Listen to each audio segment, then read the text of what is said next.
திருமறை நேரம் Bible Hour presented by the National Bible College. கிறிஸ்துவின் சபையார் உங்களை வாழ்த்துகிறார்கள். Welcome to Satellite Bible Classes. வாழ்த்துக்கள் திருமறை நேரம் நேயர்களே, இயேசு கிறிஸ்துவின் இனிய நாமத்திலே உங்களை யாவரையும் அன்போடு வரவேற்கிறோம். தேவன் மாம்சத்தில் வெளிப்பட்டார். God manifested in the flesh. இந்த நீண்ட தொடரில் மிக முக்கியமான கிறிஸ்து பிறப்பு தொடர்பான விஷயங்களை மதத்தில் என்னெல்லாம் இருக்குது, மார்க்கத்தில் உபதேசத்தின்படி வசனத்தின்படி என்ன இருக்குது, இதை தான் நாம் தெரிஞ்சுக்கிட்டு வர்றோம். செய்திக்கு போகலாங்களா? இந்த நாளில் நம்முடைய செய்தியாளர் தேசிய வேதாகம கல்லூரியினுடைய கல்வித்துறை தலைவர் டாக்டர் பீட்டர் சாலமன் ஐயா அவர்கள். வணக்கம் திருமறை நேர நேயர்களே, உங்கள் அனைவருக்கும் என்னுடைய நெஞ்சார்ந்த புதிய நாள் வாழ்த்துக்கள். வருஷத்தினுடைய ஒரு கடைசி மாதம், குளிர்காலம். இந்த நாட்களில் டிசம்பர் மலர்கள் பூத்திருக்கிறது. நம்முடைய மனமும் கூட மகிழ்ச்சியால் நிறைந்திருக்கிறது. இந்த தேன் கூட்டில் தேன்கூடு உடைந்து ஒழுகுகிற தேனுக்கும் தேன்கூடு உடையாமல் இருக்கிற தேனுக்கும் வேறுபாடு இருக்கு. தேன்கூடு உடையலன்னு வைங்க, அதில் இருக்கிற இனிப்பு வேறு மாதிரி தான் இருக்கும். ஆனால் தேன்கூடு தானாக உடைஞ்சி அதிலிருந்து தேன் வழியும் போது அந்த தேனை மதுரம் என்று சொல்லலாம். அது போன்ற தேவனுடைய வார்த்தையை இன்றைக்கு நாம் படிக்க இருக்கிறோம். இந்த நாட்களில் தேவன் மாம்சத்தில் வெளிப்பட்டார். God was manifested in the flesh என்ற தலைப்பில் இந்த புதிய தொடரை நான் துவங்குவதில் மகிழ்ச்சி அடைகிறேன். சகோதரர்களே, காலகாலமாக குடும்பமாக தலைமுறை தலைமுறையாக நாம் தேவனை அறிந்தவர்கள் என்றும் என்னிடத்தில் தேவனுடைய வார்த்தை இருக்கிறது என்றும் நமக்கு ஒரு நம்பிக்கை இருக்கிறது. நாம் தேவனுடைய வார்த்தையை படித்திருக்கிறோம், கவனித்திருக்கிறோம், கேட்டு இருக்கிறோம். ஆனால் இந்த நாட்களில் நீங்கள் கேட்கக்கூடிய இந்த தகவல் உங்களை மிகவும் அவசரப்படுத்தி சத்தியத்தை உணர்ந்து கொள்வதற்கு ஏவக்கூடியதாக இருக்கிறது. சகோதரர்களே, தேவன் மாம்சத்திலே வெளிப்பட்டார். இதை ஜீர்ணிப்பது ரொம்ப கஷ்டமான ஒரு விஷயம். காரணம் என்னன்னா, நம்ம சுற்றி இருக்கிற எல்லா மதங்களிலும் பலவிதமான கடவுள் ஆண்களாகவும் பெண்களாகவும் ஞானம் உள்ளவர்களாகவும் சண்டைக்காரர்களாகவும் குடும்பஸ்தர்களாகவும் போதிக்கப்பட்டிருக்காங்க. ஆனால் வேதாகமத்தில் ஜீவனுள்ள ஒரு தேவன் ஆவியாக இருக்கிறார். யோவான் எழுதிய சுவிசேஷம் 4வது அதிகாரம் 24வது வசனம். அப்போ ஆவியாக இருக்கிற தேவன் வார்த்தையை பூமிக்கு அனுப்புகிறார். அந்த வார்த்தை தேவனிடத்தில் இருந்தது. யோவான் 1ஆம் அதிகாரம் 1 வசனம். அந்த வார்த்தை மாம்சமாகி அவர் நமக்குள்ளே வந்து வாசம் பண்ணினார். யோவான் எழுதிய சுவிசேஷம் 1வது அதிகாரம் 14வது வசனம். 1 தீமோத்தேயு 3ஆம் அதிகாரம் 16வது வசனத்தில் படிக்கிறோம், தேவன் மாம்சத்திலே வெளிப்பட்டார். God was manifested in the flesh. சகோதரர்களே, உலகத்தில் இருக்கிற எல்லா மதங்களுக்கும் மாறாக, வித்தியாசமாக, எதிராக கிறிஸ்தவம் ஒரு அடிப்படையான செய்தியை கொடுக்கிறது. அதாவது நம் எல்லாரையும் உண்டாக்கிய பராபரனாகிய கடவுள் மனிதனாக தமது வார்த்தையை அனுப்பினார். மனிதனாக அவர் இறங்கி வந்தார்.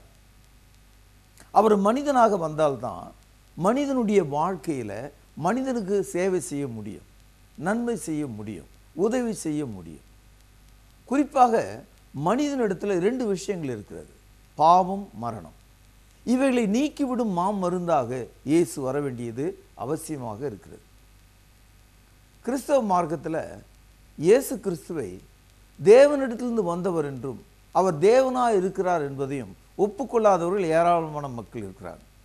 ஏன்னா கிறிஸ்தவ மார்க்கத்தில் மதம் இருக்கிறது, மார்க்கம் இருக்கிறது. மார்க்கவாதிகள் நம்புகிறது வேற, மதவாதிகள் நம்புவது எல்லாத்தையும். இந்த கிறிஸ்தவ மதத்தில் தான் 2000 பிரிவுகள் இருக்கு. சகோதரர்களே, தேவன் மாம்சத்தில் வந்தார் என்ற வார்த்தையை சில பேர் கேட்டாவே அவங்களுக்கு பிடிக்காத மாதிரி இருக்கும், வெறுப்படைய செய்கிறோம். அதெல்லாம் நடக்காத ஒரு காரியம் அப்படின்னு யோசிக்க செய்யும். ஆனால் வேதத்தில் வாசிக்கிறோம், மாம்சத்தில் வந்த இந்த இயேசுவை யார் ஒருவன் ஒப்புக்கொள்ளவில்லையோ, அறிக்கை செய்யவில்லையோ, ஏற்றுக்கொள்ளவில்லையோ, அவனுக்கு என்ன பேர் தெரியுங்களா? அந்தி கிறிஸ்து.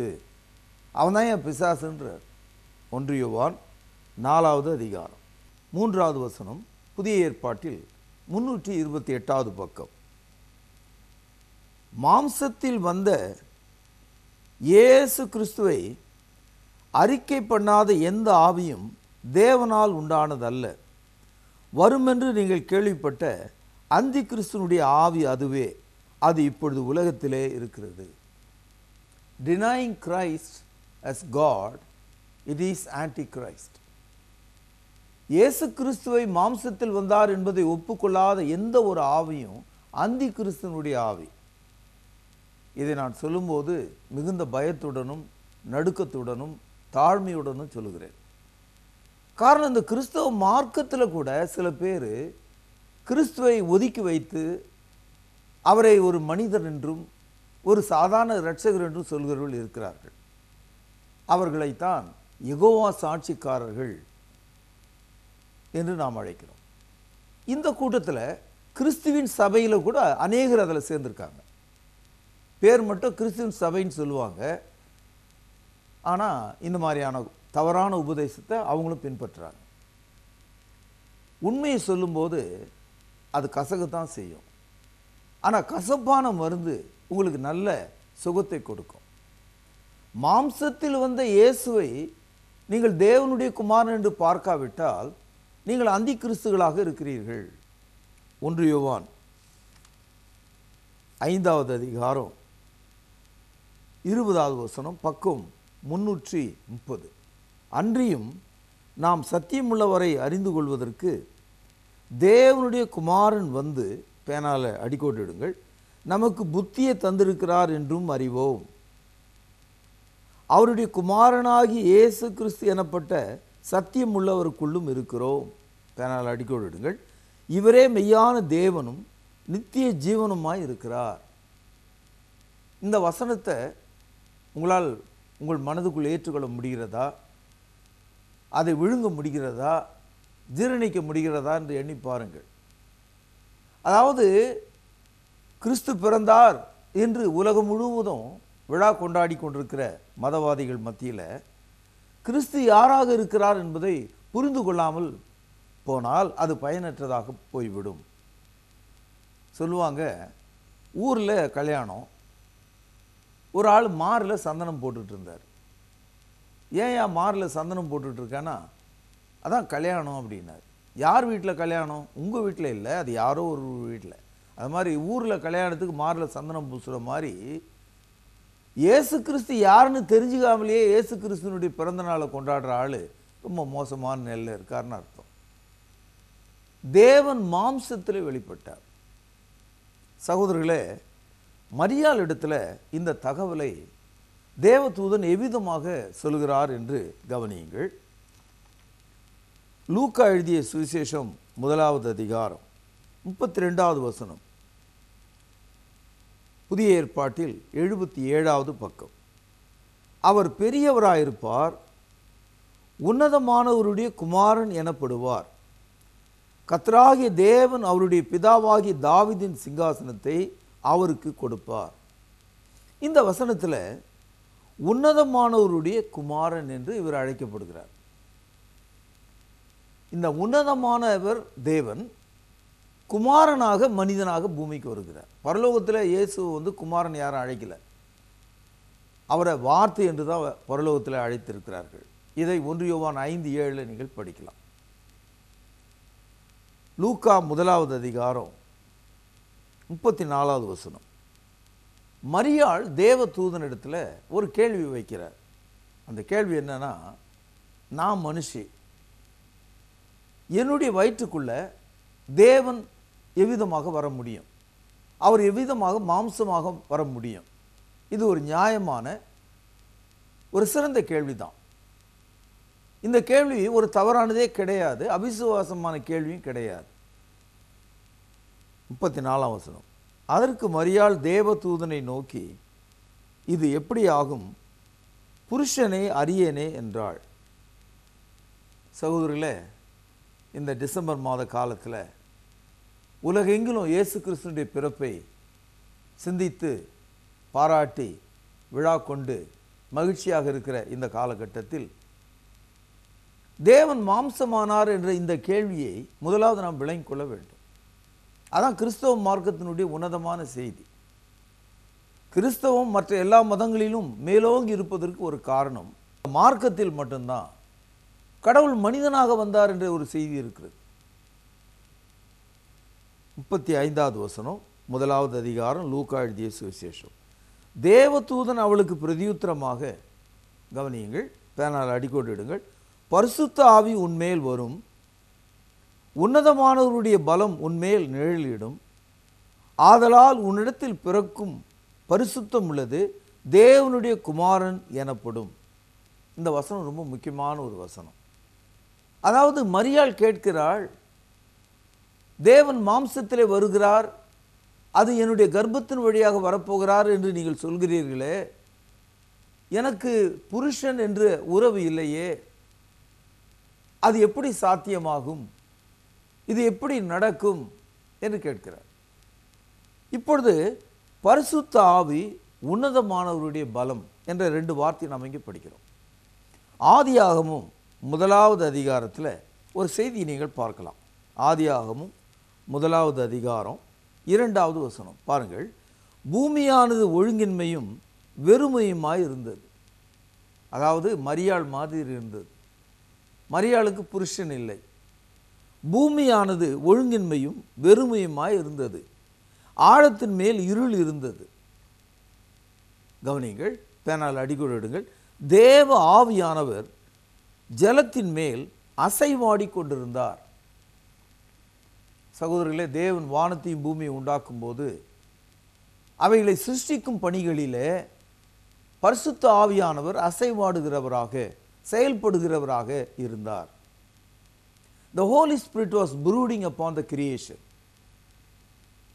அதே கருத்து தான் மரியாள் இடத்துல பேசும்போது பரிசுத்த ஆவி என்றும் உன்னதமானவருடைய பலன் என்றும் இங்கே பேசப்பட்டிருக்கிறது.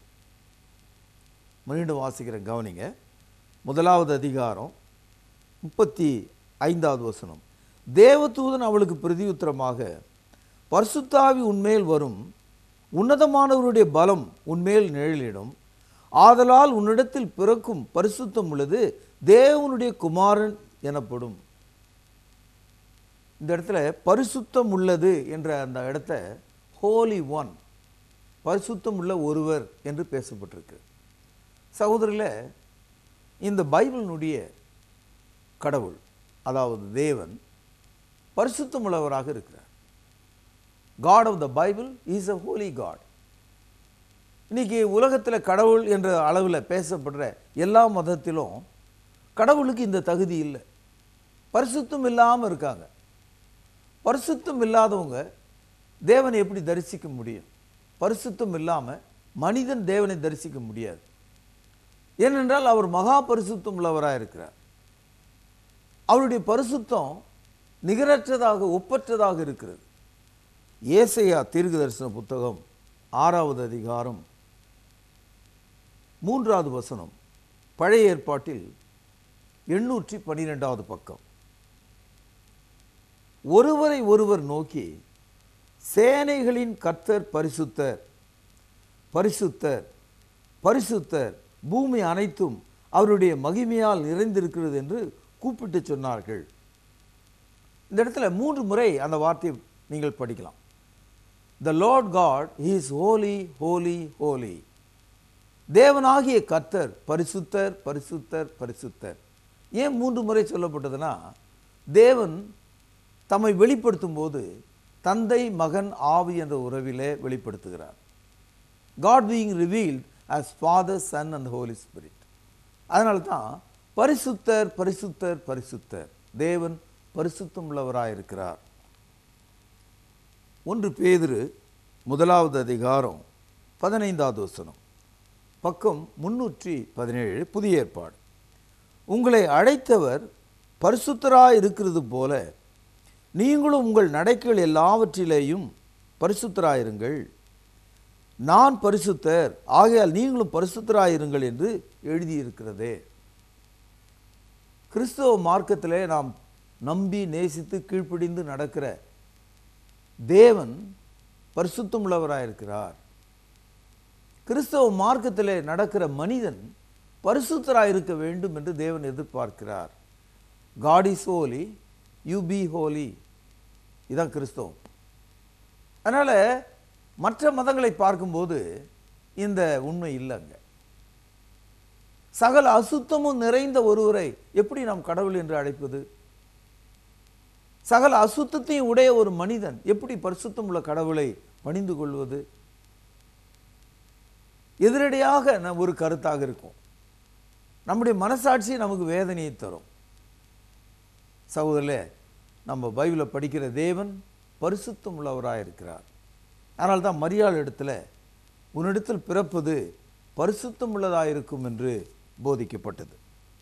வெளிப்படுத்தல் 3வது அதிகாரம், புதிய ஏற்பாட்டில் 336வது பக்கம் 7வது வசனம் பாருங்கள். பிலதெல்பியா சபையின் தூதனுக்கு நீ எழுத வேண்டியது என்னவெனில், பரிசுத்தம் உள்ளவரும் சத்தியம் உள்ளவரும் தாவீதின் திறவுகோலை உடையவரும் ஒருவரும் பூட்டக்கூடாதபடிக்கு திறக்கிறவரும் ஒருவரும் திறக்கக்கூடாதபடி பூட்டுகிறவருமாக இருக்கிறவர் சொல்லுகிறதாவது. அதாவது தேவன் என்று ஒருவர் இருந்தால் மனுஷன் அவரை போய் அவருடைய தோளில் கையை போட்டு அவரை பிடித்து அவருக்கு சட்டை போட்டு அவருக்கு உணவு கொடுத்து ஒரு கூட்டுக்குள்ளே அவரை அடைப்பதற்கு அவர் ஒரு பறவை அல்ல, ஒரு மிருகம் அல்ல, அவர் ஒரு மனிதனும் அல்ல. அவர் பூட்டினால் மனிதனால் திறக்க முடியாது, அவர் திறந்தால் மனிதனால் பூட்ட முடியாது. அவர் பரிசுத்தமும் சத்தியம் உள்ளவராக இருக்கிறார். மார்க் எழுதிய சுவிசேஷம் 1வது அதிகாரம், புதிய ஏற்பாட்டில் 48வது பக்கம் 24வது வசனம். மார்க் 1:24. அவன், ஐயோ நசரேயனாகிய இயேசுவே, எங்களுக்கும் உமக்கும் என்ன? எங்களை கெடுக்கவா வந்தீர்? உம்மை இன்னார் என்று அறிவேன். பேனால் அடிக்கோடிடுங்கள். நீர் தேவனுடைய பரிசுத்தர் என்று சத்தமிட்டான். சகோதரர், இந்த வசனம் எதை பற்றினா, பிசாசு இயேசு என்னன்னு அழைக்கிறான்? பிசாசு இயேசு யாராக பார்க்கிறான்? Satan see Christ as a holy one of God. தேவனுடைய பரிசுத்தர். அப்போ சாத்தானுக்கே தெரியுது அவர் பரிசுத்தம் உள்ளவர் என்று. ஆனால் மனுஷனாகி உனக்கு எனக்கு தான் தெரியல. இன்றைக்கு மக்கள் மத்தியில் பிரபலமான பேச்சாளர்கள் தங்களுடைய அருமையான பேச்சினால, அவங்களுக்கு இருக்கிற அறிவினால, இப்போல்லாம் மக்கள் மத்தியில் இருக்கிற ஒரு கொச்சையான வார்த்தை கலாய்த்தல். கலாய்த்தல்னா கலைக்கு விடுதல்னு அர்த்தம். கலாய்க்க ஆரம்பிச்சிட்டாங்க. எல்லா மதங்களையும் கலாய்க்கலாம், ஆனால் கிறிஸ்தவத்தை நீங்கள் கலாய்க்க முடியாது. You cannot misuse Christianity. Christianity is a religion of holiness, worshipping holy God. பரிசுத்தம் உள்ள தேவனை பரிசுத்தத்தை விரும்புகிற மனிதனால் தொழுகை செய்யப்படுவதாக இருக்கிறது. ஆகவே மரியாள் இடத்துல தேவதூதன் சொன்னான், பரிசுத்த ஆவி உன் மீது நிழலிடும், உன்னதமானவருடைய பலன் உன் மீது இறங்கி வரும், நீ கர்ப்பவதியாகி ஒரு குமாரனை பெறுவாய், அவர் உன்னதமான தேவனுடைய குமாரன், பரிசுத்தமுள்ள குமாரன் என்று அழைக்கப்படுவார். இப்படிதான் கிறிஸ்தவம் துவங்குகிறது. சகோதரர்களே, இப்படி துவங்குவதற்கு ஒரு காரணம் இருக்கிறது. நீங்கள் ஆதியாகமம் 3வது அதிகாரம் 15வது வசனம் ரொம்ப முக்கியமான ஒரு வசனம். இந்த வசனம், அதாவது ஆதாம் ஏவாள் கர்த்தர் விலக்கின கனியை அவர்கள் கீழ்ப்படியாமல் போய் அதை பறித்து உண்டு அவர்கள் மரணத்துக்குட்படுகிறார்கள். இப்படி மரணத்துக்குட்பட்ட அவர்களை தேவன் ஏதேன் தோட்டத்தை விட்டு வெளியே அனுப்பிவிடுகிறார். ஜீவ விருட்சத்தின் கனி அவர்களுக்கு கிடைக்காமல் போய்விடுகிறது. மரணம் அவர்கள் மீது வந்து விட்டது. இப்படிப்பட்ட மனிதர் மீது, மனுகுலத்தின் மீது, உங்கள் மீதும் என் மீதும் மீட்கும் ஒரு இரட்சகரை, பரிசுத்தமுள்ள ஒருவரை தமது குமாரனை, தமது வார்த்தையை மனிதனாக அனுப்புவதற்கு தேவன் விரும்புகிறார். ஆதியாகமும் 3வது அதிகாரத்திலேயே முதல் மனிதனாகிய ஆதாம் ஏவாள் இடத்துல ஸ்திரீயின் வித்தாக அவர் வரப்போகிறார் என்ற ஒரு தகவலை தேவன் சொல்லியிருந்தார். உதாரணமாக ஆதாமுக்கு ஆரம்பத்தில் 3 குமாரர்கள் பிறந்தாங்க. காயின், ஆபேல், சேத். இந்த 3 பேரும் அதுக்கு பின்ன பிறந்த யாரும் ஆதாமுடைய விதையினாலே பிறந்தவர்கள், மனிதனாலே பிறக்கப்பட்டவர்கள், மனிதனுடைய விதைகளாக அவர்கள் இருக்கிறார்கள். ஆனால் மனிதனுடைய ஒத்தாசை இல்லாமல் மனுஷியாகி ஏவாள் இடத்துல தமது குமாரனை அனுப்ப போவதான ஒரு செய்தியை சொல்லியிருந்தார். ஆதியாகமும் 3வது அதிகாரம் 15வது வசனம். உனக்கும் ஸ்திரீக்கும், கவனிங்கள், உன் வித்துக்கும் அவள் வித்துக்கும் பகையை உண்டாக்குவேன். அவர் உன் தலையை நசுக்குவார், நீ அவர் குதிகாலை நசுக்குவாய் என்றார். இந்த வசனம் ரொம்ப முக்கியமான ஒரு வசனம். அதாவது இந்த ஆதாம் ஏவாள் கீழ்ப்படியாமல் போனதுக்கு காரணம் சர்ப்பத்தின் உருவத்திலே வந்த சாத்தானுடைய செயல்.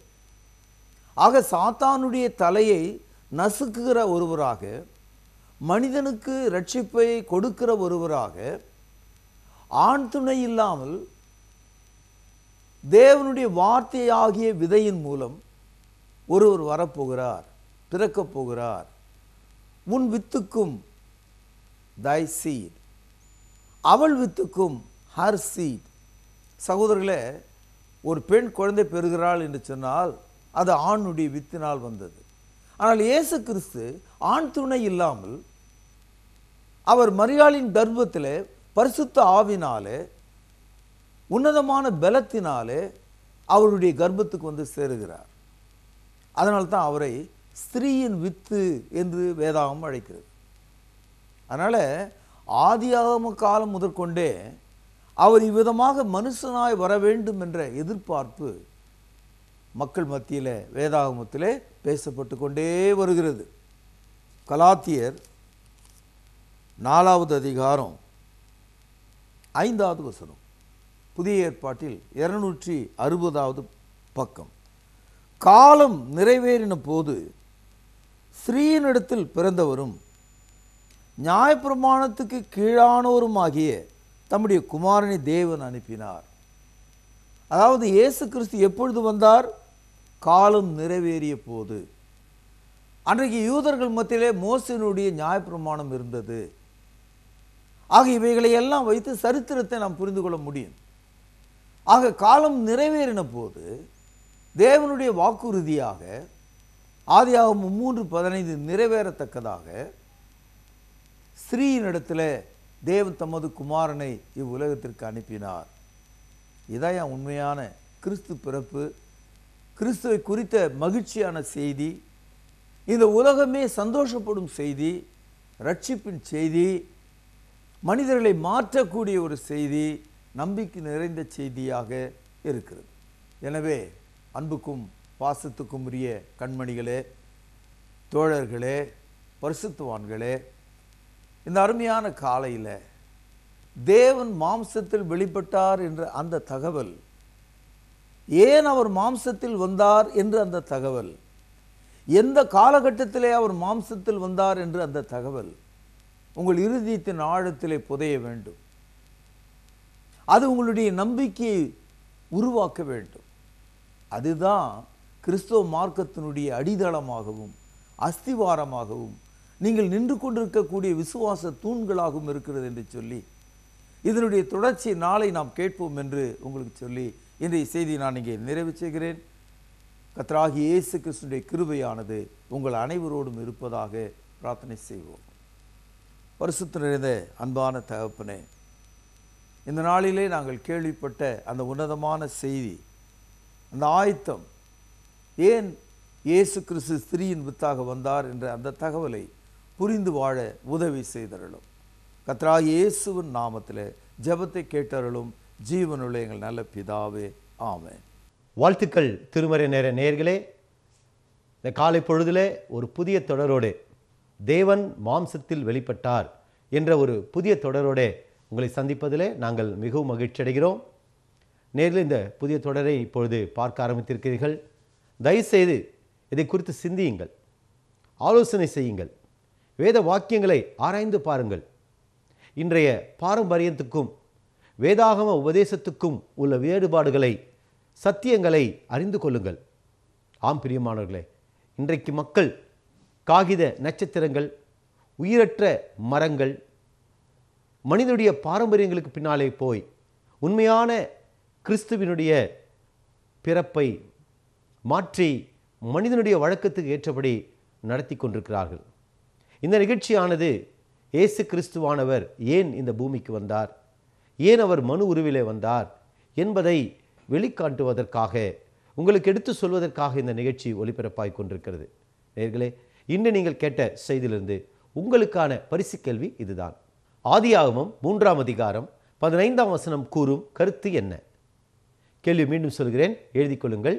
ஆதியாகமம் 3ஆம் அதிகாரம் 15ஆம் வசனம் கூறும் கருத்து என்ன? எழுதி கொண்டீர்களா? தயவுசெய்து சரியான பதிலை உடனே எழுதி நல்ல பரிசுகளை பெற்றுக்கொள்ளுங்கள். தேவ கிருபையும் சமாதானமும் இந்த நாள் முழுவதும் உங்கள் அனைவரோடும் கூட இருப்பதாக. தொடர்பு கொள்ள வேண்டிய முகவரி: திருமறை நேரம், 58 சர்ச் தெரு, குமரன் நகர், சென்னை 6,82,000. தொலைபேசி எண் 044255000882. செல்போன் 9385500882. கர்த்தாவே, தேவர்களில் உமக்குப்பானவர் யார்? வானத்திலும் பூமியிலும் உமக்குப்பானவர் யார்? உமக்குப்பானவர் யார்? உமக்குப்பானவர் யார்? வானத்திலும் பூமியிலும் உமக்குப்பானவர் யார்? வானத்திலும் பூமியிலும் உமக்குப்பானவர் யார்?